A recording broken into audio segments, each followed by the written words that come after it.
నేను కట్నం తీసుకోలేదు కాబట్టి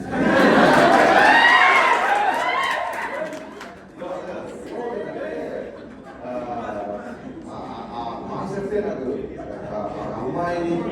ఒక అమ్మాయి ఇద్దరు ఏకమవుతున్నప్పుడు మంచి ముహూర్తంలో ఇద్దరు ఏకమవుతున్నప్పుడు మా అమ్మాయిని చూసుకోవడానికి ప్రేమతో అమ్మాయికి బట్టలు పెడతారా నగలు పెడతారా అనేది ఆడపిల్ల తల్లి గాడ్స్ గ్రేస్ ఇప్పుడున్న మోడర్న్ సొసైటీలో ఇప్పుడున్న అమ్మాయిలు అబ్బాయిలు డెఫినెట్ గా వారకట్నం చదవడం చాలా వరకు తగ్గిపోయి బట్ మేము చిన్న ఉన్నప్పుడు మా ఊళ్ళోనే లేదా మా దూర ఫ్యామిలీలలో ఆ ఇన్సిడెంట్ చాలా చేశారు. కేవలం పెళ్లి తర్వాత కూడా ఇంకా ఈ కట్నం అనే దాని గురించి ఆ టైంలో అమ్మాయి అబ్బాయి కలుసుకోవాలంటే ఉండే ఒక డిఫికల్టీస్, ఆ టైంలో అమ్మాయి అబ్బాయి మాట్లాడుకోవాలంటే ఉండేది. ఇప్పుడు ఏముంది, గర్ల్ ఫ్రెండ్ ఉంటాగానే హాయ్ అని చెప్పి వాట్సాప్లో మెసేజ్ పెట్టేస్తారు, చూడాలని వీడియో చేస్తున్నారు. బట్ ఆ రోజుల్లో అమ్మాయి చూడటమే